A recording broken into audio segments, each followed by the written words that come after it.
Bismillahirrahmanirrahim. Assalamualaikum warahmatullahi wabarakatuh. Waalaikumsalam warahmatullahi wabarakatuh. Alhamdulillahirrahmanirrahim. Sehat semua anak-anak? Sehat, Pak. Alhamdulillahirrahmanirrahim. Ya, baiklah, sebelum memulai pelajaran kita hari ini, alangkah baiknya kita mengucapkan lafaz basmalah. Bismillahirrahmanirrahim. Baiklah, sebelum Bapak mulai ya, Bapak akan absen dulu ya. Siapa yang tidak hadir? Yang tidak hadir? Ada, Pak. Siapa? Arya. Arya, ya. Nah, siapa lagi? Gilang. Bilang, oke. Udah? Satu lagi, Pak. Siapa? Bujing. Ya. 3 orang nggak masuk ya? Ya, Pak. Baiklah ya. Bapak akan yang lain Bapak akan memulai pelajaran kita pada hari ini tentang pemikiran pendidikan Islam pada masa Khulafaur Rasyidin, pada masa Abu Bakar As-Siddiq. Jadi bagaimana sih pemikiran pendidikan Islam pada masa Abu Bakar As-Siddiq ini Bapak akan jelaskan hari ini, oke?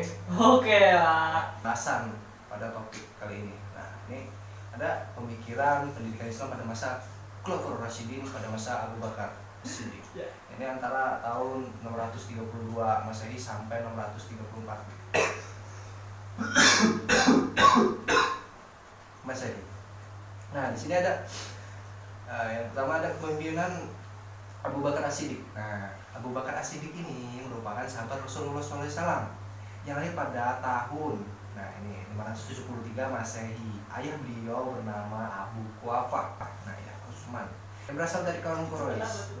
Sedangkan ibunya bernama Ummu Al-Khair Salamah. Abu Bakar diberi gelar As-Siddiq karena amat segera membenarkan Rasul dalam berbagai macam peristiwa, terutama peristiwa Isra Mi'raj. Nah, nih, Abu Bakar merupakan orang yang pertama masuk Islam ketika agama ini mulai didakwakan. Nah, jadi Abu Bakar ini adalah orang yang pertama masuk Islam ketika agama ini didakwakan oleh Nabi besar kita Muhammad Sallallahu Alaihi Wasallam.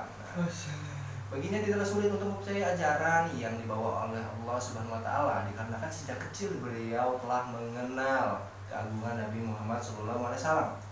Setelah masuk Islam, ia tidak segan untuk menumbuhkan segenap jiwa dan harta bendanya untuk Islam.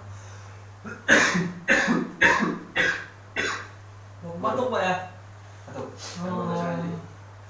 Pada saat Abu Bakar diangkat sebagai khalifah, menggantikan kedudukan Rasulullah SAW, beliau berpidato yang isinya kurang lebih sebagai berikut nih, Bapak bacakan ya. Wahai manusia, sungguh aku telah memangku jabatan yang kamu percayakan. Padahal aku bukan orang yang terbaik di antara kamu. Apabila aku melaksanakan tugasku dengan baik, bantulah aku. Dan jika aku berbuat salah, luruskanlah aku. Kebenaran adalah suatu kepercayaan dan kedustaan adalah suatu pengkhianatan. Orang yang lemah di antara kamu adalah orang yang kuat bagiku sampai aku memenuhi hak-haknya, dan orang kuat di antara kamu adalah lemah bagiku hingga aku mengambil haknya, insya Allah. Nah, janganlah salah seorang dari kamu meninggalkan jihad. Sesungguhnya kaum yang tidak memenuhi panggilan jihad, maka Allah akan menimpakan atas mereka suatu hinaan. Nah, ini patuhlah kepadaku selama aku taat pada Allah dan Rasulnya. Nah, jika aku tidak menaati Allah dan Rasulnya, sekali-kali janganlah kamu menaatiku. Dirikanlah sholat, semoga Allah merahmati kamu. Nah, jadi inilah cara kita untuk mengenal lebih dekat riwayat hidup Abu Bakar As-Siddiq. Nah, poin kedua ada kondisi masyarakatnya nih. Nah, ada kondisi masyarakatnya. Masa awal kekhalifahan Abu Bakar diguncang pemberontak oleh orang-orang murtad. Nah, orang-orang yang mengaku sebagai nabi dan orang-orang yang enggan membayar zakat. Berdasarkan hal ini, Abu Bakar memusatkan perhatiannya untuk memerangi para pemberontak yang dapat mengacaukan keamanan dan mempengaruhi orang-orang Islam awam untuk menyimpang dari ajaran Islam. Untuk menghadapi para pemberontak, Abu Bakar bermusyawarah dengan para sahabat dan kaum muslimin.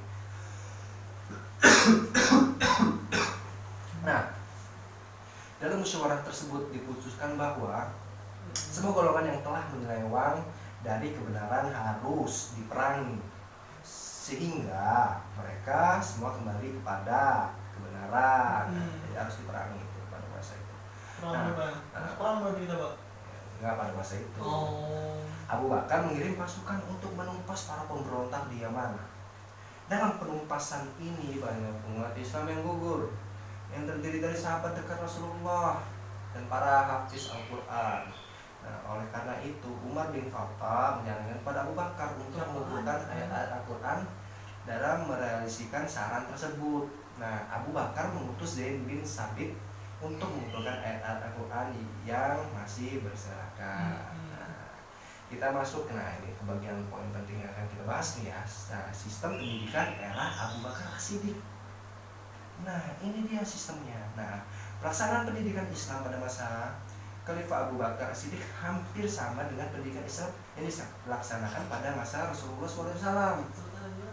Nah, baik dari segi materi maupun lembaga pendidikannya, dari segi materi pendidikan Islam. Nah, ini ada terdiri atas sebagai berikut nih ya, Bapak jelaskan. Pertama ada pendidikan keimanan. Nah, yaitu menanamkan bahwa satu-satunya yang wajib disembah adalah Allah Subhanahu wa taala.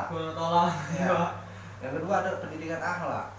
Seperti adab karimah. Nah, seperti adab masuk rumah, sopan santun, dalam bertangga, bergaul dan masyarakat dan lain sebagainya. Kita saling bertetangga itu punya adabnya, bertetangga. Nah, yang ketiga ada pendidikan ibadah seperti pelaksanaan sholat, puasa, zakat dan haji. Nah, ada juga yang keempat itu adanya pendidikan kesehatan seperti kebersihan, gerak-gerik dalam sholat merupakan pendidikan untuk memperkuat jasmani dan rohani. Nah, jadi walaupun lembaga pendidikan masa Khalifah Abu Bakar masih seperti lembaga pendidikan pada masa Rasulullah, akan tetapi dari segi kuantitas ya maupun kualitas sudah banyak mengalami perkembangan. Betul. Adapun lembaga-lembaga tersebut meliputi yang pertama ada kutab. Nah, yang pertama ada kutab, atau maktab. Nah, ini berasal dari kata. Nah, ini yang berasal dari kata yang sama yaitu kataba yang artinya menulis.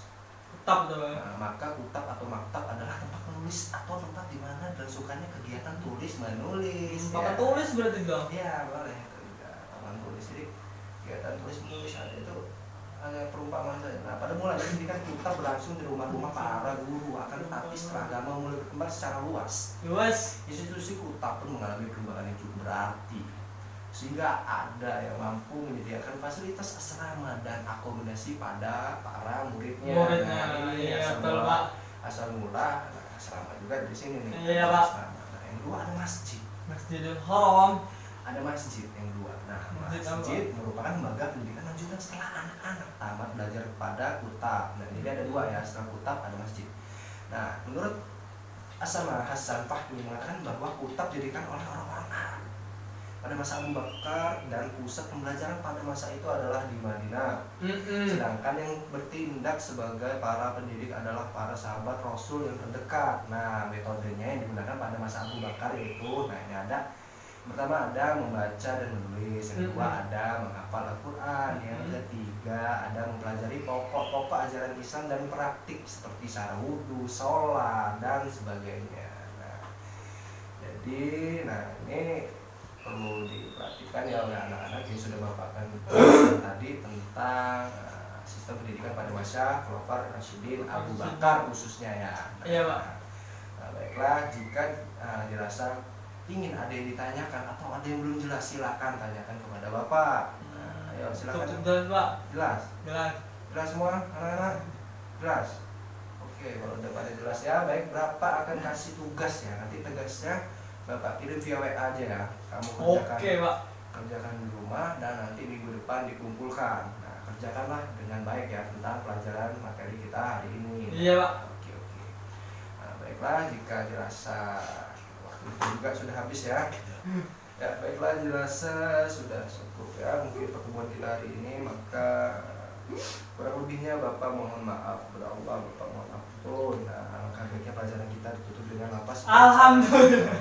Ya, alhamdulillah Robbil alamin. Nah, baiklah ya, kurang lebihnya Bapak mohon maaf kepada Allah, Bapak mohon ampun. Bapak akhiri ihdinas siratal mustaqim, Allahumma waffiq ila kulli thoriq. Assalamualaikum warahmatullahi wabarakatuh. Ya, baiklah, silakan yang ingin keluar silakan keluar terlebih dahulu. Bapak persilakan.